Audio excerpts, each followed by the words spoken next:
And, adding on to that, which I said that I might talk about, so I'll talk about a little bit here. But clearly, I feel like we need to go to a point system again, because men are getting second, fourth, and second at the 3 offline qualifying premieres, meaning that he's not qualified yet, is brutal. And I really do hope we go to an offline point system. Now, Logan Sama has been talking about this a lot on Twitter, and a lot of people have been giving him a lot of pushback because he's like, we need to go to point system again. A lot of people are mad because they're like, well, that just makes it so that the people who can't travel aren't rewarded. I do feel like the World Warrior system needs to stay intact, and so does Logan. Logan specifically said, keep the World Warrior tournaments, but now instead of having the online qualifiers like we're doing right now, let's go back to offline events, but keep the World Warrior events around. And I agree with that. I think that's a good way to do it. And that way the World Warrior does give a chance for, one player from each region to qualify. But I really do feel like the point system, and it's not even just, we want the strongest players. I think it tells the best story. When I was in Puerto Rico and MYK was telling me all about, the standings of the TWT.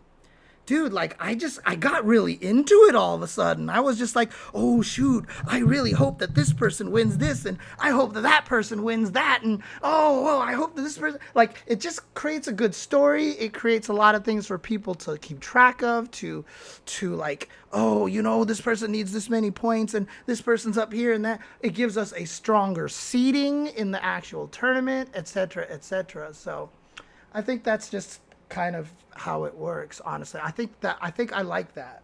I really like that. So you're right, exactly. And that's the other thing too, right? It does help the smaller communities, because when we did have premier events all over the world, so Anti-Mage in the chat says we had that in 4. I liked that people went to South America for points. It helps a lot of those events as well, right? So when Capcom does say we have a premiere in Chile, we have a premiere in South Africa, we have a premiere, you get these players traveling out, and then it helps those events. It increases those events' attendance because they want to watch Tokido live. They want to be able to snap a picture with Mena RD, right? They want to be able to see these players, meet these players, and cheer for them live in their home countries. The Red Bull Kumite in South Africa was amazing. You saw how people were going crazy and how much they cheered for Jabi M when he took out Tokido, right? Like, it helps. It actually helps a lot of the scenes more than it hurts them, in my opinion, because you do have a chance to reward a lot of these people, and it gets these people to travel more. And not only that, but because they're traveling and showing up at a lot of events, that also helps promote the sponsorship factor as well, because these players need sponsorships to be able to get to all these places. And so hopefully we would get more of the sponsors back into the fighting game community, because a lot of times now, why would you sponsor a player when they don't ever show up on the broadcast at all? Like, literally, when we do the CPT, you don't even get to see them sitting up there. You don't even get to see the jersey that they're wearing or anything. Like, all the Red Bull players take a swig of the Red Bull in between matches. You don't get that on the CPT onlines, right? It's just like when we get to the offline point, I just feel like it helps everybody. I feel like it's beneficial to everybody to be able to return to offline events. And yes, it makes it harder for people to qualify from a lot of different areas because it rewards the people who have money or who have sponsors and who can travel. But again, the World Warriors are always going to be out there, right? And you have, and again,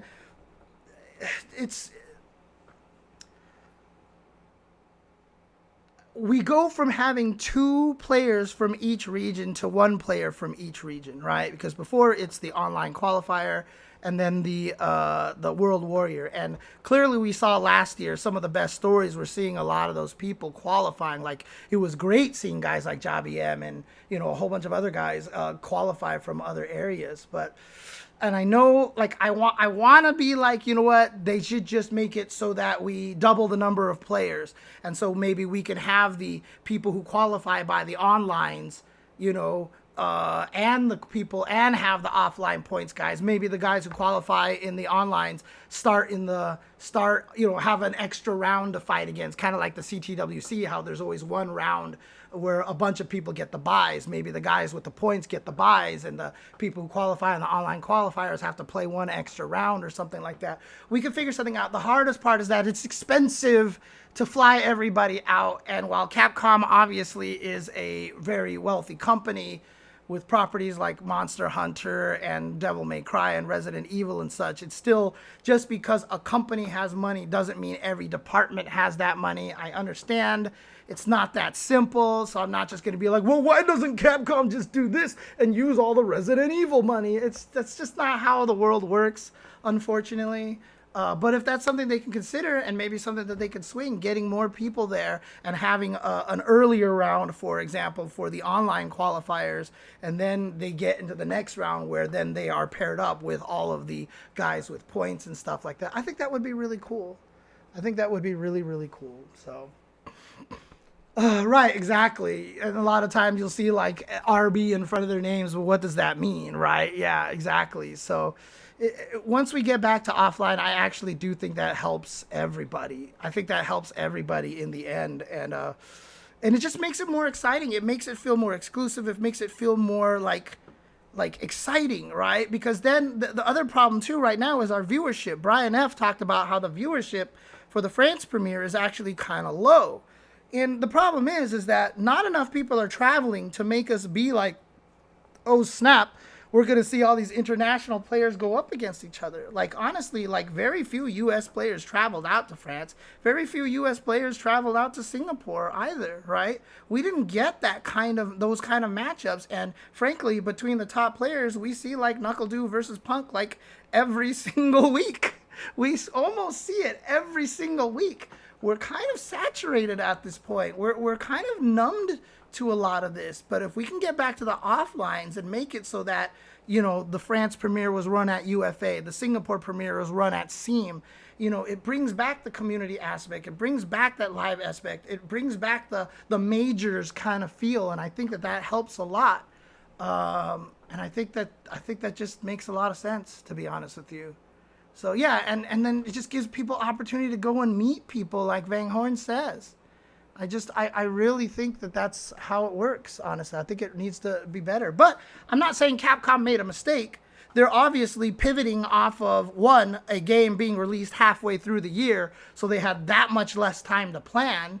And then also, pandemic.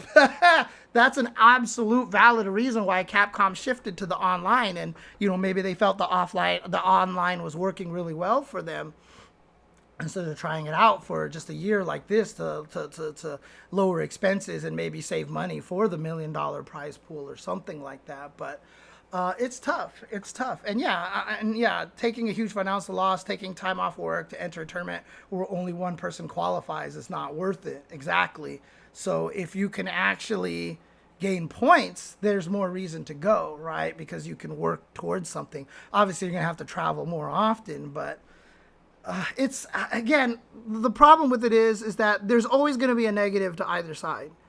Like, there's a negative to both sides to this, but I feel like the positives outweigh the negatives more on the offline, supporting the UFAs, CEOs, combo breakers, seams, Taiwan fighting, whatever, you know, all the majors. I think that actually helps a lot. And like I said, having a lot of people travel to these foreign countries makes a lot of people excited, makes a lot of people happy, and I think that's really cool. And I don't know, like I think that we got to look at it. I'm not saying that Capcom's doing it wrong. I just personally would prefer to have the offlines, and then on top of that, it's a discussion point. So let's see if we can discuss it and actually get an idea of what to do. So finances is definitely the hardest part. Finances is definitely the hardest part for everyone traveling, which is what the sponsors were for. I don't know if we can actually get sponsors, but would we get more sponsors if they had more camera time, et cetera, et cetera? I don't know. But there's a lot of questions to ask, a lot of questions to think about, a lot of things to talk about, and I think it's an important conversation to have, because I do feel like we're missing some of the excitement that we used to have from having offline events. I really liked the fact that, I mean, look at Combo Breaker and CEO. Like, we didn't get a lot of foreign players traveling to those. We got very few foreign players traveling to those. And if they're premieres, it helps those events. Those events get more entries. They get more money. More people go to show up to watch these top players. There's more draw for people to go and watch the event live. And so I just think it helps everybody overall in the end make a healthier ecosystem for us. I think it supports the offline majors out there. If we pivot everything to too much to online, what's going to happen is that everyone's going to become lazy. Everyone's going to be used to watching at home. Everyone's going to be used to playing from home, used to commentating from home. And we're just going to end up at a point where we're so used to it that nobody travels to anything anymore. It is the one downside to good netcode. And again, I know I've said that and everyone gets mad at me because no one wants to hear that good netcode has any downside. And everyone got mad at me when I first mentioned it. But again, facts are facts. We have to look at it this way, and we have to understand that this is a valid concern for everybody in the FGC. Okay, so there we go. That's all I have to say about that. Let me know your thoughts in the comments below. If you're here on YouTube, let me know if you feel like we should move back to the offline, or if you think that there's any points that I'm missing over here that I haven't discussed. As for those of you here on YouTube, thank you for tuning in. Thank you for watching. And remember that the day, please make sure you like and subscribe. And the day that this podcast graced your ears was the most important day of your life. But for me, it was Tuesday.